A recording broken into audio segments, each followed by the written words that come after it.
আসসালামু আলাইকুম শিক্ষার্থী বন্ধুরা, তোমাদের সবাইকে নবারুণ অনলাইন পাঠশালায় স্বাগত জানাচ্ছি। তোমরা এই চ্যানেলের বিভিন্ন ক্লাস দেখতে চ্যানেলটি সাবস্ক্রাইব করো এবং সকল ভিডিওর নোটিফিকেশন সবার আগে পেতে বেল আইকনে ক্লিক করো। শিক্ষার্থী বন্ধুরা, আজ আমরা পড়ব তৃতীয় শ্রেণীর বিজ্ঞান বিষয়ের অধ্যায় 6 বায়ু। শিক্ষার্থীরা, আজ আমরা এই অধ্যায়টি পড়ব, সেই সাথে অনুশীলনীর প্রশ্ন উত্তরগুলো জেনে নিব। অধ্যায় 6 বায়ু। বায়ু পরিবেশের একটি উপাদান। উদ্ভিদ এবং প্রাণীর বেঁচে থাকার জন্য বায়ুর প্রয়োজন। বায়ু কি? বায়ু আমাদের প্রয়োজন কেন? 1. আমাদের চারপাশের বায়ু। আমাদের চারপাশে বায়ু থাকলেও বায়ু আমরা দেখতে পাই না। প্রশ্ন: আমরা কিভাবে বায়ুর উপস্থিতি বুঝতে পারি? শিক্ষার্থীরা, এই প্রশ্নের উত্তরটি আমরা পরবর্তীতে অনুশীলনীর প্রশ্ন উত্তর পর্বে জানব। বায়ুর উপস্থিতি অনুভব করা। কাজ কি করতে হবে? কাজ 1. একটা পলিথিন ব্যাগ বায়ু ভর্তি করে ব্যাগের মুখ সুতা দিয়ে বাঁধো। 2. বায়ু ভর্তি ব্যাগটি ছুঁড়ে দাও, চাপ দাও, আঘাত করো এবং নড়াচড়া করো। 3. এভাবে তুমি তোমার হাত অথবা শরীরে কি অনুভব করো তা বর্ণনা করো। কাজ 2. 1. পাশের চিত্রের মতো বায়ু ভর্তি ব্যাগটি পানিতে ডোবাও। 2. সুতা দিয়ে বাঁধা ব্যাগের মুখ খুলে ব্যাগ থেকে বায়ু বের করে দাও। 3. তুমি যা দেখেছো বর্ণনা করো। শিক্ষার্থীরা, তোমরা এই কাজগুলো শিক্ষকের সহযোগিতায় করবে। সারসংক্ষেপ: আমরা বায়ু দেখতে পাই না, কিন্তু বাতাসে ফুলানো ব্যাগ ছোড়াছুড়ি করে চাপ দিয়ে এবং নেড়ে বায়ু যে আছে তা অনুভব করতে পারি। পানির ভিতরে ব্যাগ থেকে বায়ু ছেড়ে দিলে বুদবুদ হয়ে উপরে উঠে আসে। হাত পাখা ব্যবহার করে আমরা বায়ুর উপস্থিতি অনুভব করি।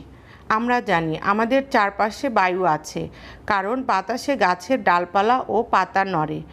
আর কোন কোন অবস্থায় আমরা বুঝতে পারি আমাদের চারপাশে বায়ু আছে? শিক্ষার্থীরা, তোমরা এই 3টি ছবি ভালো করে খেয়াল করো। আমরা বুদবুদের মধ্যে বায়ু খুঁজে পাই। তোমরা দেখতে পাচ্ছ মেয়েটি সাইকেল চালাচ্ছে আর তার চুলগুলো উঠছে। এখানে কিন্তু আমরা বায়ুর অস্তিত্ব অনুভব করছি। হাত পাখার বাতাসে কাগজের টুকরোরা উঠছে। এখানেও কিন্তু আমরা বায়ুর অস্তিত্ব বুঝতে পারছি। আলোচনা: 1. তুমি বায়ুর উপস্থিতি অনুভব করো। এরকম 5টি অবস্থার একটি তালিকা তৈরি করো। 2. তালিকাটি নিয়ে তোমার সহপাঠীদের সাথে আলোচনা করো। বায়ুর গুরুত্ব: বায়ু সবখানেই আছে। উদ্ভিদ খাদ্য তৈরিতে বায়ু ব্যবহার করে। মানুষসহ সকল প্রাণী ও উদ্ভিদ শ্বাসকার্যে বায়ু ব্যবহার করে। এভাবে জীবদের বেঁচে থাকার জন্য বায়ু খুবই প্রয়োজন। বায়ুর ব্যবহার: মানুষ বিভিন্নভাবে বায়ু ব্যবহার করে। সাইকেল ও গাড়ির চাকায় বায়ু ব্যবহার করা হয়। নৌকা পালে বাতাস ব্যবহার করে পানিতে চলাচল করে। গরম লাগলে বায়ুর সাহায্যে আমরা শরীর ঠান্ডা করি। বায়ুপ্রবাহ উইন্ডমিলের চাকা ঘুরিয়ে বিদ্যুৎ তৈরিতে সহায়তা করে। শিক্ষার্থীরা, এখানে তোমরা যে 3টি ছবি দেখতে পাচ্ছ, এখানে কিন্তু প্রত্যেকটিতে বায়ুর ব্যবহার দেখানো হচ্ছে। গাড়ির চাকায় বায়ুর ব্যবহার হচ্ছে। পালতোলা নৌকায় বায়ু ব্যবহার করে নৌকা চলছে। বায়ুপ্রবাহ ব্যবহার করে উইন্ডমিলের চাকা ঘুরিয়ে বিদ্যুৎ তৈরি করা হচ্ছে। 2 নাম্বার, বায়ুর উপাদান। প্রশ্ন: বায়ুর কি কি উপাদান আছে? শিক্ষার্থীরা, এই প্রশ্নের উত্তরটিও আমরা অনুশীলনীর প্রশ্ন উত্তর পর্বে জেনে নিব। বায়ুতে আগুন জ্বলে। কাজ: যা যা প্রয়োজন: ঢাকনাওয়ালা 2টি কাচের বোতল, মোমদানিতে বসানো 2টি ছোট মোমবাতি, আগরবাতি ও দিয়াশলাই বাক্স। কি করতে হবে? 1. নিচে দেখানো ছকের মতো একটি ছক তৈরি করো। শিক্ষার্থীরা, তোমরা এই ছকটি খাতায় তৈরি করে ফেলো। 2. বোতল 2টির ভেতরে তলদেশে মোমবাতি বসাও। 3. মোমবাতি জ্বালাও, কিছু সময় জ্বলতে দাও। 4. বোতল ক এর মুখে ঢাকনা দাও। বোতল খ এর মুখ খোলা রাখবে। 5. শিক্ষকের সহযোগিতায় একজন শিক্ষার্থী একটি আগরবাতি জ্বালিয়ে বোতল ক এর মুখের উপরে খুব কাছে ধরো, আর আরেকজন শিক্ষার্থী আরেকটি আগরবাতি জ্বালিয়ে বোতল খ এর মুখের উপরে খুব কাছে ধরো। 6. বোতল 2টির মধ্যে মোমবাতির জ্বলা এবং ধোঁয়া কোন দিকে যায় লক্ষ্য করো। 7. তুমি যা দেখলে ছকে লিখো। শিক্ষার্থীরা, তোমরা এই নির্দেশনা অনুযায়ী কাজটি করবে এবং তারপর ছকটি পূরণ করবে।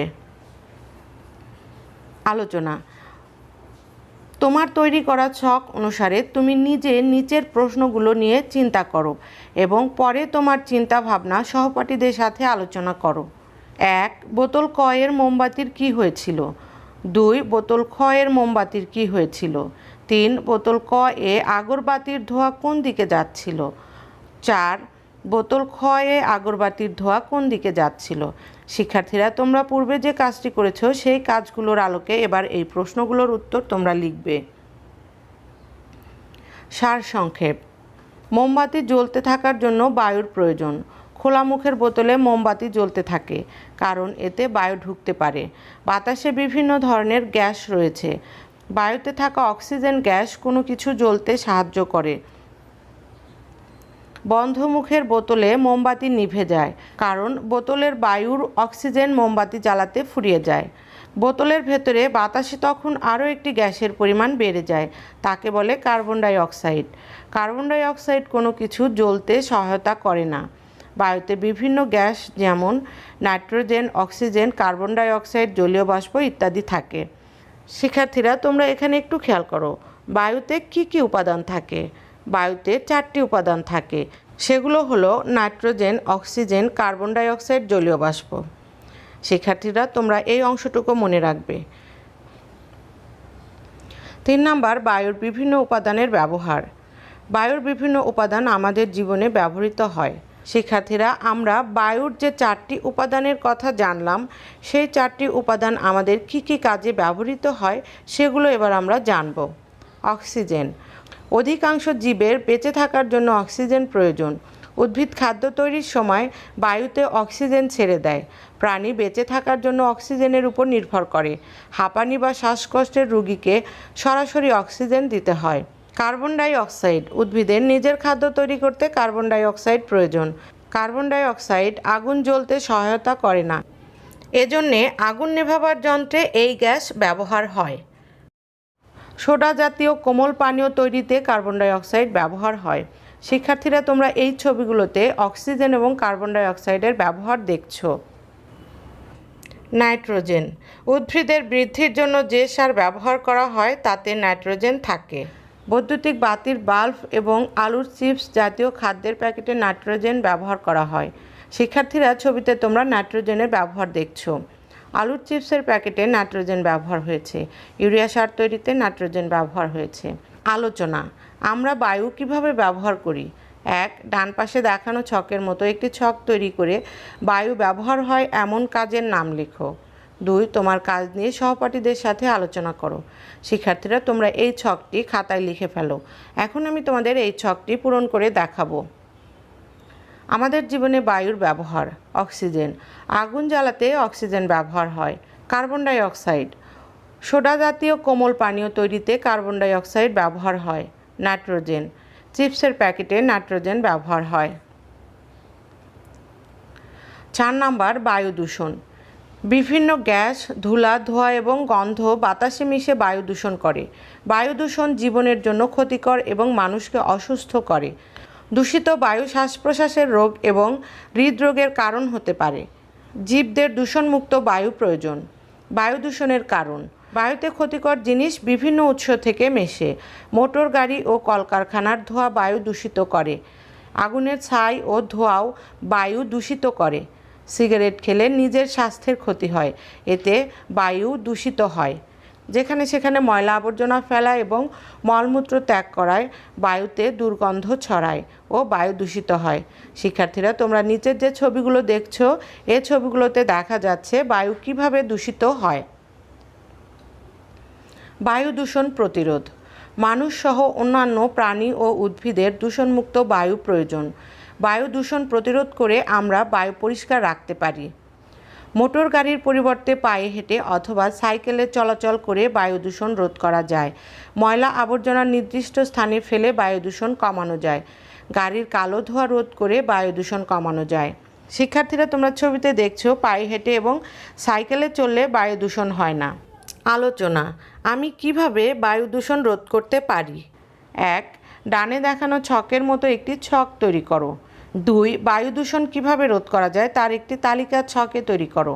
3. তোমার কাজ নিয়ে সহপাঠীদের সাথে আলোচনা করো। শিক্ষার্থীরা, তোমরা খাতায় এই ছকটি তৈরি করে ফেলো। এবার আমি এই ছকটি পূরণ করে দেখাবো। আমরা কি করতে পারি? 1. মোটর গাড়ির পরিবর্তে পায়ে হাঁটা অথবা সাইকেলে চলাচল করা।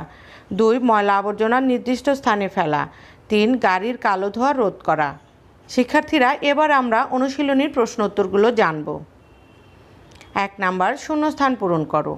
1 গাড়ির ধোঁয়া বায়ু দূষিত করে। 2 বৈদ্যুতিক বাতিতে নাইট্রোজেন ব্যবহার করা হয়। 3 আগুন নেভাতে কার্বন ডাই অক্সাইড ব্যবহার হয়। 4 গাড়ির চাকায় বায়ু ব্যবহার করা হয়। 5 পায়ে হেঁটে বা সাইকেলে চড়ে বায়ু দূষণ রোধ করা যায়। 2 নাম্বার, সঠিক উত্তরটিতে টিক চিহ্ন দাও। 1 উদ্ভিদ কার্বন ডাই অক্সাইড কী কাজে ব্যবহার করে? উত্তর, খাদ্য তৈরি। 2 প্রাণীর শ্বাসকার্যে কোন গ্যাস প্রয়োজন? উত্তর, অক্সিজেন। 3 সারের কোন উপাদান উদ্ভিদের বৃদ্ধিতে সহায়ক? উত্তর, নাইট্রোজেন। 3 নাম্বার, নিচের প্রশ্নগুলোর উত্তর দাও। 1 আমাদের চারিপাশে বায়ু আছে এমন 3টি উদাহরণ দাও। উত্তর, আমাদের চারিপাশে বায়ু আছে তার 3টি উদাহরণ হলো: 1 হাত পাখা ঘোরালে আমাদের শরীরে বাতাস লাগে, বায়ুর উপস্থিতি বোঝা যায়। 2 বাতাসে গাছের ডালপালা ও পাতা নড়ে। 3 বৈদ্যুতিক পাখা চালালে আমাদের গায়ে বাতাস লাগে। 2 বায়ুর 4টি উপাদানের নাম লেখো।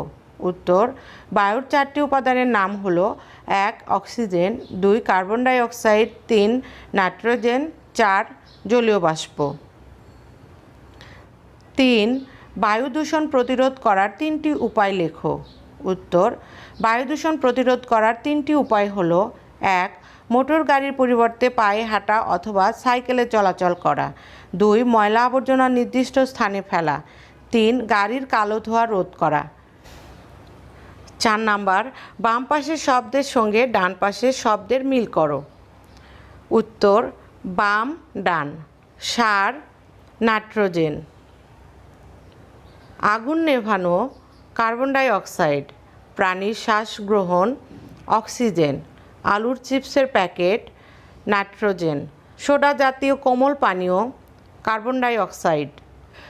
শিক্ষার্থীরা, তোমরা এই অধ্যায়টি খুব ভালোভাবে পড়বে, তাহলে তোমাদের অনুশীলনীর প্রশ্ন উত্তরগুলো পড়তে খুব সহজ হবে।